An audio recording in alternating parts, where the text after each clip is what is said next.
Ça dépend d'eux. De toute façon, ce n'est pas nous qui avons commencé cette situation.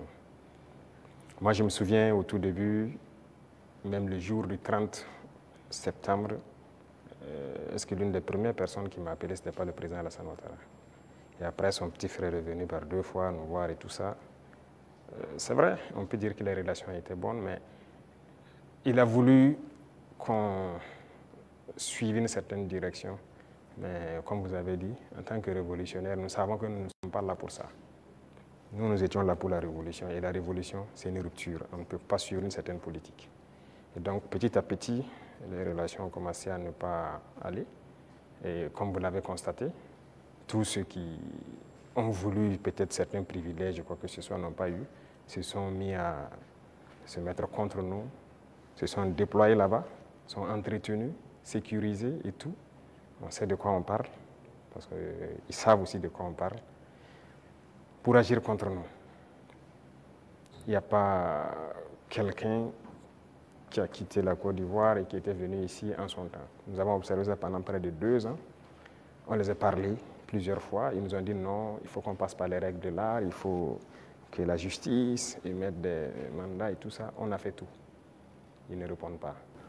Monsieur le Président, ça ne marche pas. J'embraye avec la question de mon confrère pour rester sur la Côte d'Ivoire. Comme vous le savez très bien, la Côte d'Ivoire a une élection présidentielle cette année, dans quelques mois. Est-ce que c'est quelque chose qui vous intéresse? Ça nous intéresse d'autant plus qu'on a beaucoup de compatriotes en Côte d'Ivoire quand même. Et on craint qu'il y ait des violences. Et ça, ce n'est pas forcément la bienvenue. Parce que nous avons vécu malheureusement les années passées aux violences en Côte d'Ivoire avec les opérations Bahiri. Tout le monde a subi ça au Burkina. Aujourd'hui, vraiment, nous ne souhaitons pas qu'il y ait des violences. Tout à l'heure, vous avez semblé dire quelque chose. Je voudrais que vous précisiez, parce que c'est un peu très sensible selon moi. Est-ce que vous semblez nous dire qu'aujourd'hui, la Côte d'Ivoire servirait de base arrière à une organisation visant à déstabiliser le Burkina Faso? Ça, même plus que ça. Base arrière à une organisation servant à déstabiliser le Burkina.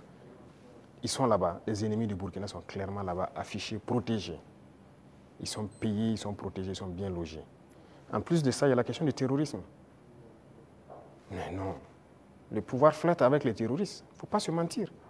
Attendez, croyez-vous vraiment que peut-être l'armée ivoirienne est tellement surpuissante que quand les terroristes les voient seulement, ben écoutez, ceux-là, il ne faut même pas les toucher, quoi que ce soit. Vous croyez à ça?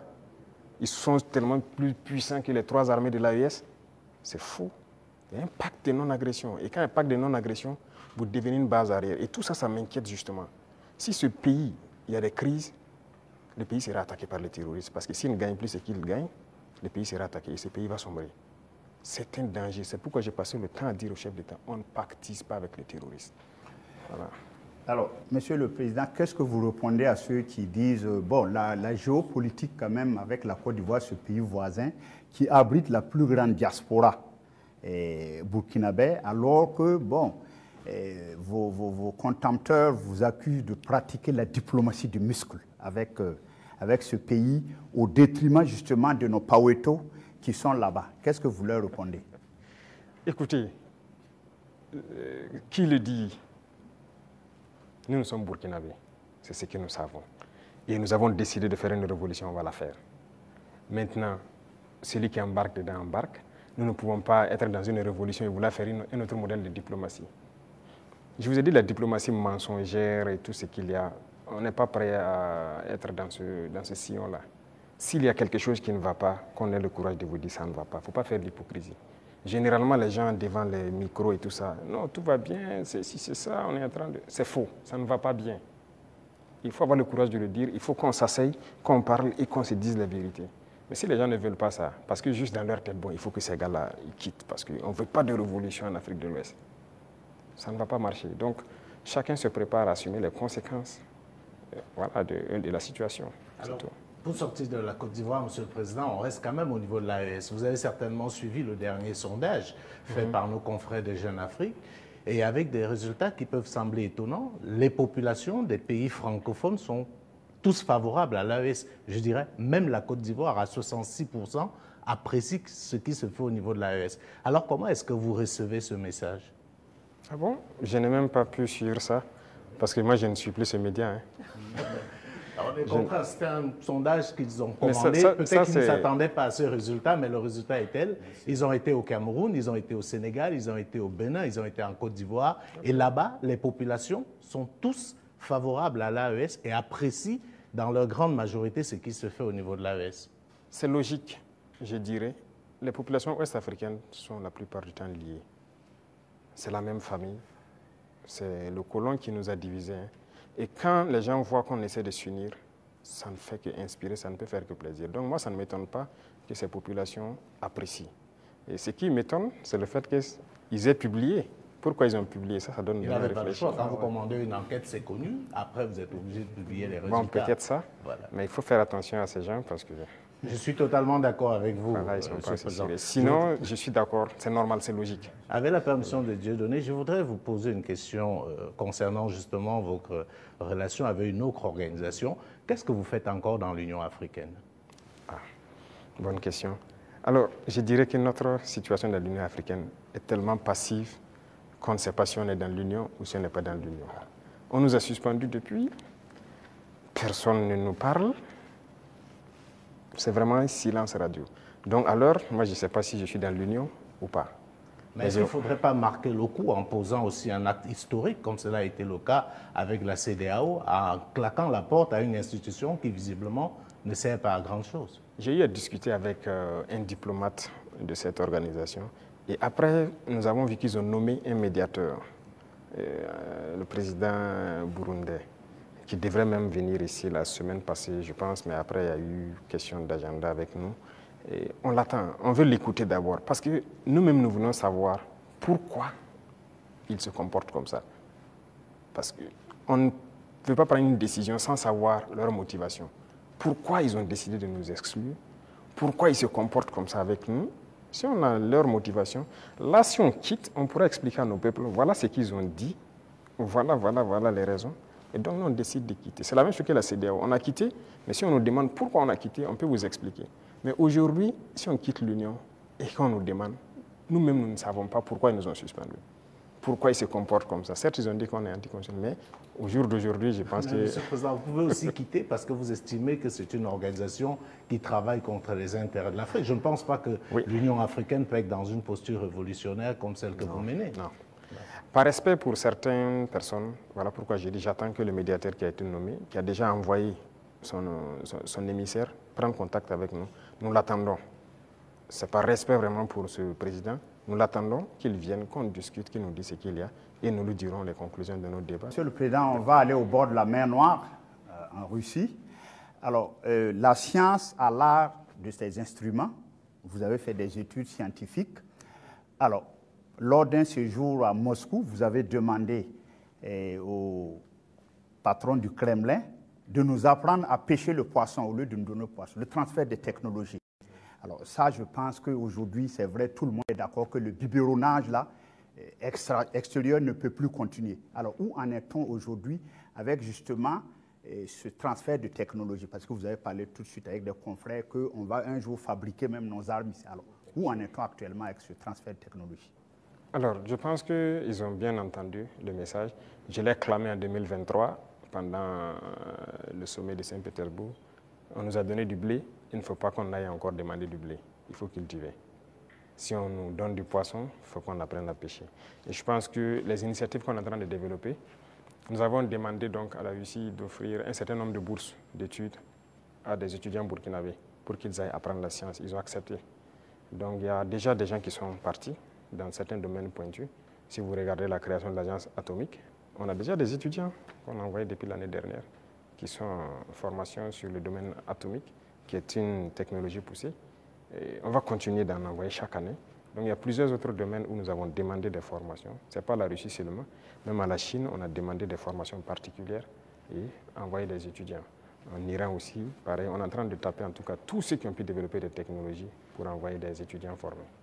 Alors, géopolitiquement, bon, le capitaine président Ibrahim Traoré aujourd'hui a mis le Burkina sur orbite, comme à l'époque un Sankara. Qu'est-ce que ça vous fait aujourd'hui? Bon, un pays comme le Burkina, bon, certains disent un petit capitaine. Qu'est-ce que ça vous est géopolitiquement aujourd'hui d'être au pinacle?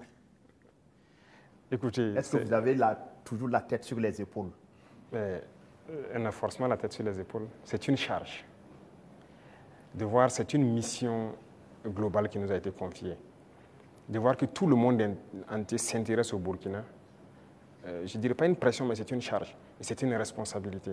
Et on doit de l'assumer avec toute la concentration nécessaire.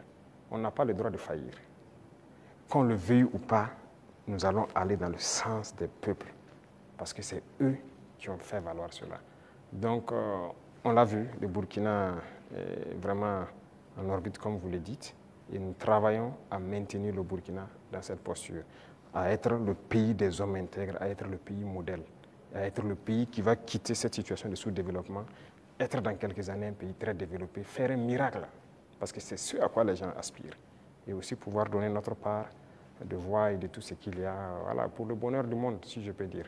Depuis que vous êtes chef d'État, vous voyagez très peu. Oui. Le seul pays en Afrique où vous êtes allé, c'est probablement la Russie, si je ne m'abuse. Et on a vu vos homologues africains aux États-Unis, avec une sorte de photo de classe, avec le président Trump. Et je vous donne un commentaire d'un ami à moi qui me disait « Le capitaine Traoré n'aurait jamais accepté ça ». Est-ce que c'est vrai? Écoutez, moi je voyage peu, comme vous l'avez dit. Et je suis parti en Russie 2 fois, mais pour des objectifs bien précis. Il se peut que j'aille vers d'autres partenaires pour des objectifs bien précis. À part ça, je ne compte pas aller faire le tour du monde comme les autres le font. Parce que pour moi, il faut rester concentré, travailler pour son pays. Le président Trump lui-même, il a dit « America first ». C'est l'Amérique d'abord, il travaille pour les intérêts des Américains. Et donc moi, je travaille pour les intérêts des Burkinabés. Si je n'ai pas d'intérêt là-bas, qu'est-ce que je vais aller faire? Alors, l'un des grands sujets géopolitiques actuels, c'est bien sûr le conflit israélo-palestinien. On voit des États prendre de plus en plus position.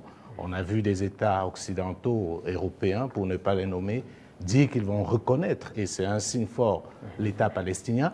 Mais comme d'habitude, l'Afrique est quasiment silencieuse. Elle est dans la position attentiste. Est-ce que vous, du Burkina, vous pouvez donner une position qui permet de comprendre un peu ce que pense l'Afrique par rapport à ce qu'on est en train de vivre aujourd'hui dans la bande de Gaza? Je ne peux pas vous donner une position qui permet de voir ce que pense l'Afrique. Certains Africains, ou certains dirigeants africains. Parce que beaucoup de dirigeants africains ont une autre manière de voir les choses. C'est le malheur de l'Afrique, si je peux le dire, on n'est pas unis. On ne voit pas de la même manière. Certains ont peur, certains on les met liés, certains sont là pour les intérêts d'autres personnes. Écoutez, l'Occident a amené des gens qui ont grandi chez eux, tout faire chez eux, venir les mettre chefs d'État en Afrique. Donc c'est eux qui contrôlent tout ça. Et donc l'Afrique ne peut pas avoir une opinion. Mais je sais qu'au fond de tout un chacun, personne n'aimerait voir ce qui se passe là-bas, se passer chez lui. Mais malheureusement, sur le continent africain, il y a une situation pareille. Au Congo, qu'est-ce qu'on fait même pour le Congo? En République démocratique du Congo. Ça fait combien de millions de morts? Depuis combien de temps? Nous-mêmes, nous sommes en guerre. Est-ce que vous avez vu des pays africains même porter la voix pour le Burkina depuis les 10 années passées? C'est rare. C'est rare. Donc, l'Africain a ce problème-là. Pendant que quand vous voyez en Europe, ils ont un problème. Tout le monde est uni, les gens arrivent à rapidement trouver des solutions. Les États-Unis, c'est pareil. Mais l'Afrique a ce problème. Vous voyez, ça fait 10 ans que nous on se bat. Vous n'avez pas entendu quelqu'un porter la voix du Burkina au niveau des institutions internationales et quoi que ce soit, ni le Mali, ni le Niger. Nos populations meurent, ce n'est pas leur problème. Congo, ça meurt, ce n'est pas notre problème. La dernière fois, j'ai essayé dans une de mes paroles d'essayer de parler pour que... Ça fait combien de millions de morts? Le Soudan, regardez comment il se déchire. Il y a beaucoup de conflits sur notre sol déjà et on n'arrive même pas à porter la voix. Donc, comment on va aller porter la voix des autres? Donc, il faut que nous, Africains, on se lève. Est-ce que le Burkina peut reconnaître un État palestinien? Est-ce que le Burkina est prêt à reconnaître l'État palestinien? Pourquoi pas? C'est un État. C'est un État. Pourquoi on ne va pas reconnaître un État palestinien? Non, ce qui se passe, c'est très grave. Je pense que l'État palestinien existe et doit exister. Sinon, cette guerre ne finira jamais.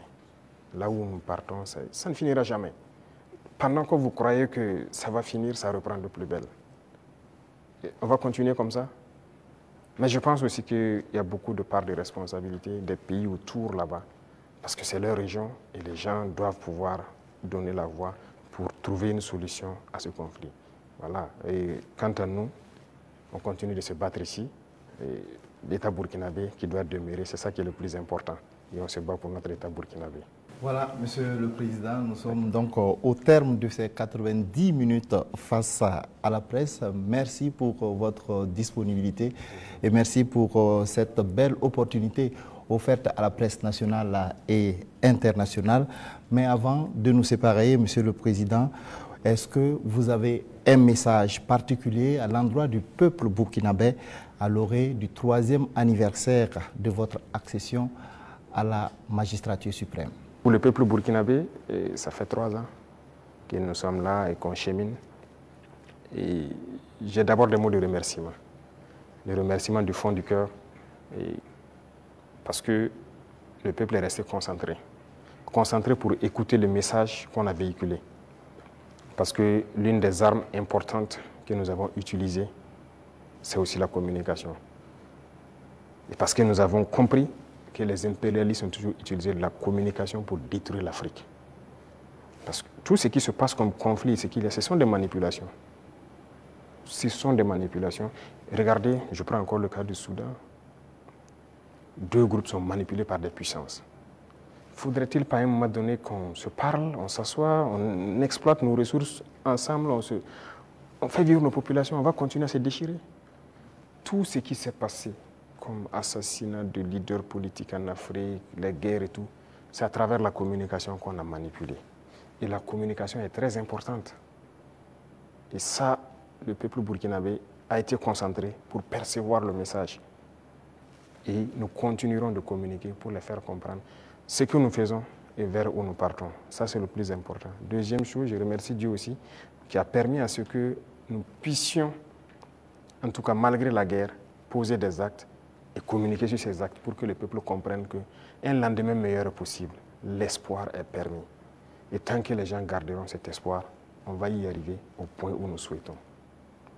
Et la dernière chose, c'est cette situation sécuritaire qui est là, de rassurer que la guerre va finir au Burkina Faso. Nous vivrons en paix, nous ferons ce que nous avons à faire de nos richesses et nous allons nous développer. Ça, c'est une certitude. Le rêve que nous avons pour le Burkina Faso, nous allons l'accomplir.